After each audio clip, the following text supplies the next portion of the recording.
তীব্র গরমে হাঁসফাঁস করছে দেশ। আবহাওয়া অধিদপ্তর জানাচ্ছে, ঢাকা, ময়মনসিংহ, চট্টগ্রাম ও বরিশাল বিভাগ সহ রাজশাহী ও খুলনা বিভাগে বিস্তীর্ণ অঞ্চল এবং রংপুর, দিনাজপুর, কুড়িগ্রাম ও মৌলভীবাজার জেলাগুলোতে মৃদু থেকে মাঝারি তাপপ্রবাহ অব্যাহত থাকবে। তবে এরই মধ্যে কিছুটা স্বস্তির বার্তা, সারা দেশে বজ্রসহ বৃষ্টির আভাস মিলেছে। তবে কবে গরমের পারদে পড়ছে মেঘ? বৈশাখের তীব্র দাবদাহের কারণে এটি এখন হাজার কোটি টাকার মূল্যের প্রশ্ন। শনিবার আবহাওয়াবিদ মোহাম্মদ শাহিনুল ইসলাম স্বাক্ষরিত আগামী 5 দিনের পূর্বাভাসে এ তথ্য জানানো হয়েছে, যেখানে বলা হয় বঙ্গোপসাগরে সৃষ্ট লঘুচাপের বর্ধিতাংশ ক্রমশ উত্তর দিকে অগ্রসর হচ্ছে, যার প্রভাবে দেশের বিভিন্ন স্থানে মেঘ এবং বৃষ্টির আনাগোনা দেখা যেতে পারে। আজ শনিবার সারা দেশে আকাশ আংশিকভাবে মেঘলা থাকতে পারে, তবে দিনের বেলায় আবহাওয়া প্রধানত শুষ্কই থাকবে। দিনের ও রাতের তাপমাত্রায় তেমন কোনো পরিবর্তন আসার সম্ভাবনা নেই। তবে রাজশাহী ও চুয়াডাঙ্গা জেলায় তীব্র তাপপ্রবাহ বয়ে যাচ্ছে, যা জনজীবনে চরম অস্বস্তির সৃষ্টি করছে। শনিবার বেলা 3টায় জেলার তাপমাত্রা রেকর্ড করা হয়েছে 42 ডিগ্রি সেলসিয়াস। এ সময় বাতাসের আর্দ্রতা ছিল 23%। ফলে তীব্র গরমে জনজীবনে স্থবিরতা নেমে এসেছে। এই অবস্থায় শহরের সর্বোচ্চ জাতীয় পানীয়ের দোকানগুলোতে পথচারীদের ভিড় দেখা যাচ্ছে। চুয়াডাঙ্গার জনজীবন অতিষ্ঠ গরমের জন্য বাচ্চা নিয়ে এসেছিলাম, বাচ্চা মিনিটে মিনিটে পানি খাওয়াতে হচ্ছে। এখান থেকে বড় থেকে থানা মোড় পর্যন্ত আসতেছে মনে হচ্ছে যান বেরিয়ে যাবে, এমন তাপমাত্রা চুয়াডাঙ্গায়।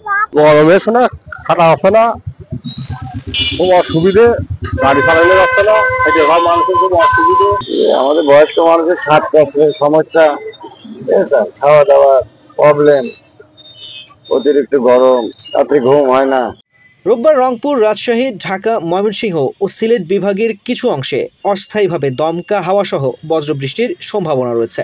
দেশের অন্যান্য স্থানে আকাশ আংশিকভাবে মেঘলা থাকলেও আবহাওয়া মূলত শুষ্ক থাকবে। দিনের তাপমাত্রা প্রায় অপরিবর্তিত থাকলেও রাতের তাপমাত্রা সামান্য বাড়তে পারে। সোমবার আবহাওয়ার কিছুটা পরিবর্তন আশা করা যাচ্ছে। ময়মনসিংহ ও সিলেট বিভাগের কিছু জায়গায় এবং রংপুর, রাজশাহী, ঢাকা, খুলনা, বরিশাল ও চট্টগ্রাম বিভাগের 2-1 স্থানে অস্থায়ীভাবে দমকা হাওয়া সহ বজ্র বৃষ্টি হতে পারে। এর ফলে দিনের তাপমাত্রা 1 থেকে 3 ডিগ্রি এবং রাতের তাপমাত্রা 1 থেকে 2 ডিগ্রি সেলসিয়াস পর্যন্ত কমতে পারে। চলমান তাপপ্রবাহের তীব্রতাও কিছু এলাকায় কমতে পারে বলে আশা করা যাচ্ছে। পরবর্তী দিন মঙ্গলবার সিলেট বিভাগের কিছু অংশে এবং রংপুর, রাজশাহী, ময়মনসিংহ, ঢাকা, বরিশাল ও চট্টগ্রাম বিভাগের 2-1 জায়গায় বজ্রসহ বৃষ্টির সম্ভাবনা রয়েছে।